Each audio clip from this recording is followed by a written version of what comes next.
You're listening to Seattle Real Estate Podcast. Hey everybody, I'm Sean Reynolds, the owner of 𝒆𝒂𝒕𝒍𝒆 Reynolds, Reynolds & Kline Appraisal, and your host of this episode of the Seattle Real Estate Podcast. So in the new world order, with the COVID-19 epidemic well underway, we've got a situation where it's becoming readily apparent some businesses are going to fail, some are going to struggle and kind of hang on, and some are doing really well. We're starting to see some data come in that kind of defines which businesses and which sectors are doing really well despite this ongoing pandemic. We've got a report here that I found interesting. It's a report from Paychex. Paychex CEO says small business employment is starting to look like April again. And that means April reflected March data, and April was terrible. So what you've got going on is you've got a situation where some businesses are doing really well, some are doing terrible, some have already tanked and gone under, but you started at a low point, you've kind of gotten a little bit better, and now you're kind of sinking again. And so the curve is flattened from the standpoint of job growth and what is going on, and specifically in small business. And the reason I wanted to touch on this is that Paychex is the company that we use for our payroll here at both Reynolds & Kline and Summit Properties Northwest. And I think it's a really good indicator of where we're at as a nation with employment and unemployment. And we've got another unemployment report coming out this Friday in a couple of days here. And we'll just kind of have to play along and see where things are going. But let's jump on in and see what this report has to say. So Paychex CEO says small business employment is starting to look like April again. And that is not a good thing. That is a bad thing. April was bad. That was reflecting all of just the utter chaos that happened when individual governors shut down some businesses, let some businesses run, and basically handpicked the winners and the losers in this, what I call New World Order. So here are the key points from that article, and they are Paychex CEO, we already read that. We saw the July jobs index drop. That puts us back to about April. So we're flat over the last 3 months, 𝒔𝒕𝒕𝒍 said, and he's the CEO of Paychex. Right now, the biggest issue for small business is uncertainty. We don't know which way things are going to go. And like I said just a few minutes ago, I think businesses fall into three different categories. The ones that are obviously doing really well. You've got, say, in my world, you've got mortgage companies just killing it because as part of the pandemic, the Fed has committed to keeping interest rates low, and mortgage rates are now consistently under 3%. So mortgage companies are able to refinance just about everybody who's been in their pipeline. And if rates drop down to 2.5%, I think you see everybody come through for one more refinance boom. And so on the appraisal side, we're doing really well there too. We turn business down. Reynolds & Kline turns business down because we don't have enough appraisers to keep up with the volume that is coming our way. And that's just kind of the norm for appraisers. There's just not enough appraisers out there, and it's really hard to get new appraisers in the pipeline. It's a long apprenticeship. Nobody really wants to do it when they figure it out. But there are companies that are doing really well despite the pandemic, and that's a situation that because the economy is tanked, interest rates go down, companies that are interest rate dependent do really well. The flip side to that would be restaurants that work in like the downtown urban core sectors where there's nobody walking around, like in downtown Seattle and South Lake Union. There are people there, but not the level they were. So restaurants, tourist places in downtown areas that depend on a lot of tourism, not happening. Airline industries, I just saw that Virgin Atlantic, Richard Branson's company, they're working with creditors right now, and they basically shut down one of their airlines in Australia. They're a cheap airline. And so travel is been just decimated because nobody's traveling. You can't travel. So on the flip side to those companies doing really well, you've got a certain segment that are just hammered. They're done. A lot of them are out of business. They're just not going to make it. And then you've got the companies that if they can hold on long enough, maybe it's a restaurant that operating at 30% isn't doing great, but it can hold on. They can figure out how to get to a point where we have the ability for our governors to say, okay, let's go from 30% capacity up to 75% capacity. And those businesses are able to wait or get funding, figure out budgets, figure out other ways to make it work. You've got all these businesses that are not doing great, but they are operating at a level where they can keep going for a while. And what we're focusing on right now for those businesses is maybe a second round of PPP loans. And so the House came out and basically threw out a $3 trillion package called the HEROES Act. And that has been met with resistance by the Senate. The Senate's come back with kind of their version. They're working it out right now. They're going to come up with some kind of package. But I follow the PPP, which is the Payroll Protection Program. That's a loan that goes to small businesses, and if they spend the money according to the program, that loan is forgiven. It just basically becomes a grant, and those businesses get that money. And I think that's what you'll see from the Senate that they're working on right now is a PPP, a second round of PPP loans, and I believe it will go to businesses that can prove that, hey, our income is down 50%. We need a grant to keep going. And so I struggle there a little bit from the standpoint of maybe some of these businesses shouldn't keep going. Maybe they're not going to get better as the pandemic kind of eases up, or maybe we get a vaccine. Maybe those businesses are just not well placed moving forward. But how do you make that decision? Who gets to make that call? That's a really tough call, and I think only time will tell. But I think the federal government will throw a lot of businesses a lifeline in the form of another PPP, and that will come out. I think in the next week or so, we will have some kind of proposal, if not sooner, that throws a lot of those businesses that are just getting by now a lifeline, gives them some more working capital to get to a point where there is more opportunity for them to operate their business in a way that makes more sense. Because right now, you're artificially cutting down the ability for people to go out and support these businesses because everybody's still supposed to be staying home, right? And a lot of companies are not sending their employees to work centers to work because nobody wants to expose their employees to the dreaded coronavirus. And so you've got this big situation where a lot of businesses that normally have foot traffic don't have them. And so that's a real concern. And that's what I think you're seeing right now. And the beginning of the pandemic, I talked a lot about what would happen in 6 months. And so we've got basically March, April, May, June, July.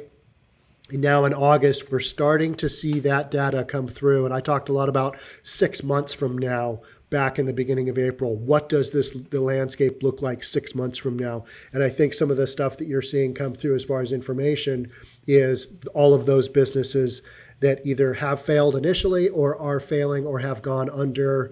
And that's what is creating a drag on the employment situation. So getting back to the article here. So Paychex CEO Martin Mucci told, I think I'm getting his name right with Mucci, told CNBC on Tuesday that small business employment is falling again and is becoming as precarious as during the beginning of the U.S. coronavirus. And I think that's correct. From what I can see, we're in kind of that second phase of businesses. We've made it this far, but there's no way moving forward with the situation we've got, unless we get some funds come in, there's no way we're going to be able to go long term. So let's just shut her down and call her good. That's what I think you're seeing a lot of. We saw the July jobs index drop, Mucci said on Squawk Box. That puts us back to about April. So we're flat over the last 3 months. So you had a rise in employment, and then now you've got a drop going on. And I think that's what people are looking at, and that's what I'm focusing on is, okay, what does this mean? What do these numbers actually mean? What's the bottom line here? And that's what we're talking about on this podcast, on the Seattle Real Estate Podcast. Paychex, a payroll processing and HR solutions company, released its monthly small business employment watch with IHS Market on Tuesday. It offers insight ahead of the government's closely watched monthly jobs report on Friday. So if you don't know who Paychex is, you send them in your hours, they figure out taxes, all that. They've got all kinds of crazy good reports, and they basically just handle your payroll. The Paychex IHS report for July showed a month-over-month drop of 0.24% and a decline of minus 3.65% from a year earlier. Things are dropping. Not surprising, right? The index also dropped 3.65% from March to April and has fallen 0.04% through the past quarter. States in the South and the West saw the biggest drop as the virus surged in those areas through July. All right, so positives for the month included the rebound in the financial activities sector and in construction. So you've got construction going again, kind of ramped back up, had that initial, we shut down commercial construction, we shut down residential construction for a while, particularly here in the Pacific Northwest. And then since then, we've cranked back up and we're playing catch up now. So I think you're seeing a lot of aspects of the construction industries just going gangbusters. And new home sales have gained, and we know that the supply of housing is inelastic, meaning it takes so long to get a plat through, a development through, and then to build houses on that if you're in construction, you just gotta go. And so there's a lot of that going on. And we've had a shortage of new construction housing supply across the U.S. since like 2008, since the Great Recession. And we've had an increase in consumer demand as evidenced by the number of hours worked in the construction industry and in the financial activities. And that's kind of where I've talked about stock market, mortgage market. A lot of those have done really, really well. Hours worked were up about 9% on an annualized basis, 𝑬𝒔𝒕𝒍𝒆 said. So the employees that are out there working, they're working more hours. That shows the demand. Okay, so you've got the companies doing really well. Paychex sources the employment watch from the payroll data of 350,000 of its small business clients, of which were 2 of them, and compiles national unemployment and wage trends to get a fuller picture of regional changes, as well as impacts by sector.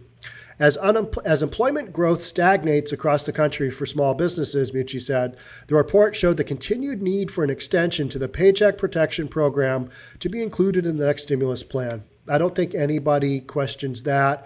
Some of the questioning that is going on is we don't yet have data back on the first round of the CARES Act, the first, call it $3 trillion we spent. We haven't had enough time for that data to go through the system where we can say, okay, yeah, that's working, and okay, no, that's not working. But we don't have the time to sit back and kick back and put our hands behind our head and, enjoy a cold beverage and say, well, let's just see how this plays out. Because in the meantime, you've got businesses going sideways left and right. And yeah, you do have some doing really well, but those don't necessarily offset. And that's what we're seeing. Those do not offset fully the businesses going under. The stimulus certainly helped in June and July, 𝑬𝒔𝒕𝒍𝒆 said. Right now, the biggest issue for small business is uncertainty. Don't know how this is going to play out. We don't know what the coronavirus is going to do. We don't know what the numbers are going to be. We don't know how our individual governments are going to react. We just don't know. And that uncertainty rocked the stock market, didn't it? So when that happened, do you remember the gyrations in the stock market back in, end of February? Everybody's like, what is going on with the stock market? And by gyrations, I mean it tanked. It went down hard, and then it came back up hard. So the stock market and business markets don't like uncertainty. They like to know everything's in line. And if they go out and do their thing, they can keep counting on certain actions happening, and that's how they run their business models. And when you've got things like the coronavirus, like what's round 2 of the coronavirus going to look like? Are we going to have that come here November, December, January? Is it going to pop up its ugly head and do even more damage than it's doing right now? Because we've already got a rise of cases, right? So we're not even through with phase 1. And we're talking about having, coronavirus 2.0 hitting us here pretty shortly.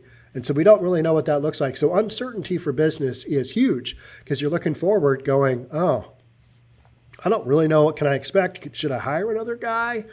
Should I cut payroll? Should I spend some money on some capital expenditures that are going to make me money long term? Well, or do I conserve my cash? What do I do? We don't know. Most small businesses owners at this point in time are just kind of winging it. And if something's working, you just head down and go. So that's kind of where we're at. It's not a particularly good feeling if you're a small business owner and you're like, I don't really know how this is going to go down, but you don't have any other choices. You can't sit back and go, let's just sit this one out. I'm just going to have my employees just kind of sit in the sidelines, not give them a paycheck, and we'll hope they're available to hire. Call it 2-3 months. Let's just look to Q1 of 2021 and let's hit the reset button there. It doesn't work that way. You've still got overhead and all kinds of stuff you got to pay for in order to get to that point. There's a lot of uncertainty about PPP loans, the flexibility of how they use their loan funds, and when they pay it back. So the big issue with the first PPP loans was businesses being open and in a position where they could use their PPP loans to pay for payroll. Because if you don't have enough people on payroll, you can't spend your money. And initially it was 75%, and then it got cut down to you got to spend 60% of your money on the payroll for the loan to become a grant. And I think a lot of businesses were able to make that work. But what a nightmare of, okay, I got 150 grand sitting in my account, but I can't open up for business because I'm closed by the state. Those dynamics just don't work. So that's the uncertainty that we're looking at going, not sure how this is all going to work out. So with no agreement in Washington on a new relief package, some senators are pushing to make sure small business solutions are included in the next bill. The first round of PPP loans faced a complicated rollout, and the stipulation that the loan be used for payroll added to uncertainty for many businesses. In a recent letter, more than 100 current and former business executives urged Congress to support small business, saying that a lack of relief could have catastrophic consequences. 𝒂𝒕𝒍𝒆 said it's clear what small businesses need from the stimulus plan right now. They're really looking for more loans, he said. They're not at a point where they can survive without the loans. And those are the businesses, again, that we're talking about that just flat out need the capital. They need a bridge loan to keep them going from where they're at right now, which is just barely getting by. If they have one month of bad sales, they're toast. They're under. Those are the companies that need a capital injection right now. That's kind of my opinion. In addition to the difficulties that will be alleviated by a new package, 𝒂𝒕𝒍 said small businesses are still facing deeper issues that stimulus can't easily help. And those are the companies that I point to and say, should we be lending them money? Because they may not have the ability to pay it back. They may go under, and guess what? All that money, taxpayer money that went towards those businesses to keep them afloat, you're not going to get that back. No can do. Because if you are a business owner and you don't pay something back, you're basically defaulting on it. And if you don't have the ability to pay that back, guess what? You're not going to pay it back. People can, government can come after you, and good luck with that. There's a lot of people running around that owe the government a lot of money. So we're hearing from clients that there are shortages in the supply chain, said 𝒂𝒕𝒍. You can't get a lot of material because supply chains had closed in March and April and they're backed up. So even when they have demand, they can't get the supplies to fuel their business. Physically, I just heard an example of a guy wanted to get his deck done. His contractor flat can't get all the materials to build his deck. There's a supply chain issue. No can do. Love to build you your deck. Love to make some money. Love to help you out and, increase the value of your home. But right now it's a no-go, and we don't know how long it's going to be until we can get those supplies in and build your deck. That is some of what's going on. And that goes for a lot of different businesses where just the supply chain in general is just so up and down right now. That's the uncertainty that businesses are going, this isn't going to go well. But despite the uncertainty, 𝒂𝒕𝒍𝒆 said that he is confident a solution for small business will be reached. I am too, but I don't know. This is a touch and go type scenario. It's not, there's just gonna be a bunch of businesses that tank, that don't make it out of this. I think the government will get together to figure out how to get more stimulus out there for individuals and small businesses, 𝒂𝒕𝒍 said, and the Paychex data supports his optimism. New business startups are up almost 10% over the same time last year, 𝒂𝒕𝒍 said. That's a sign that entrepreneurs are finding opportunities. I think things will get going again, he added, and it will just be a bit slower than we'd hoped. I think that's really optimistic, but let's go back to new business startups are almost up almost 10%. So that's why we're at a reset right now. We are having a reset happen right in front of us. Not only the way people work at home, but also where they work at home, not necessarily the office. Big companies need more office space to spread out if they're going to keep going with the big old school corporate way of doing business. Other businesses are just figuring out, restaurants are figuring out how to do to-go orders, how to make it go at 30% capacity, how to make it go here in the state of Washington, having to shut down at 10:30. So maybe you've got that one bartender, you've got that one server that doesn't get paid. And so that's impacting the economy. That's kind of what we're talking about. Everybody's figuring out which way things are working for them right now. And in the meantime, you've got the three businesses I talked about, those doing really well, those that are under or tanking, or those that are kind of just hanging on. You've got a fourth set of businesses that are cranking up because they identify a market niche in the new world order, and they're taking advantage of that. And that is capitalism at its core, right? They are going for it. And there's a lot of examples of that. So personal protection equipment, people selling stuff that helps out killing the coronavirus. A lot of examples of that out there, and just different businesses that are finding a niche that wasn't here last February. This year wasn't here. Didn't have the coronavirus. Didn't have, all the companies making masks. All the companies cranking up businesses that go along with everything to do with that. We've just got a reset going on right now.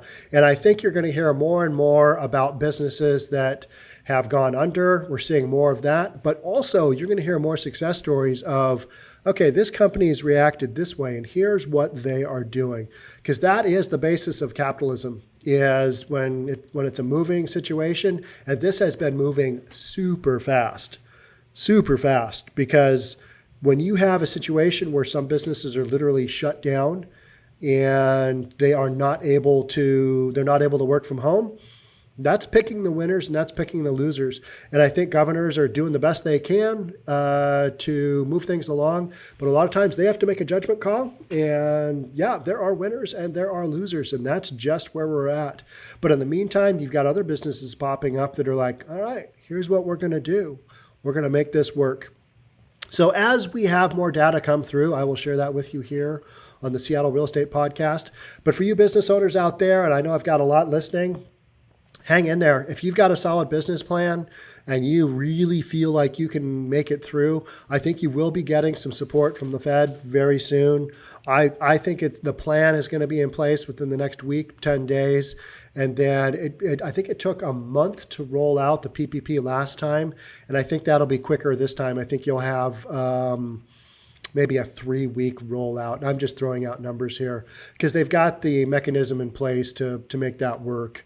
And they're just going to do 2.0 of that, whatever that is and whatever the criteria. So I think money will be coming for a small business that can use it and should use it. And if you're on the fence, maybe you need to evaluate kind of how your business sits and whether that is a long-term, whether your viability is long-term. And you hate to say that because you're maybe talking to somebody whose family business that has been around forever is no longer viable in today's economic world. And that is literally what's going on in front of us.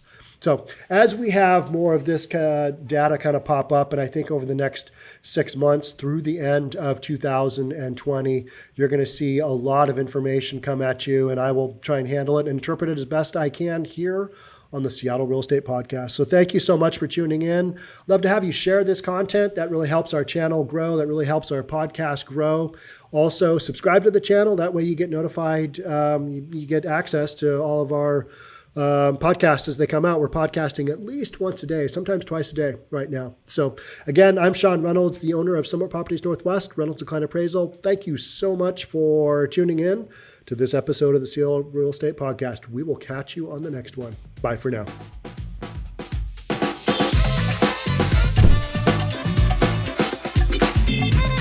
Don't forget to subscribe to our channel and hit the notification bell so you'll know when our next video is out.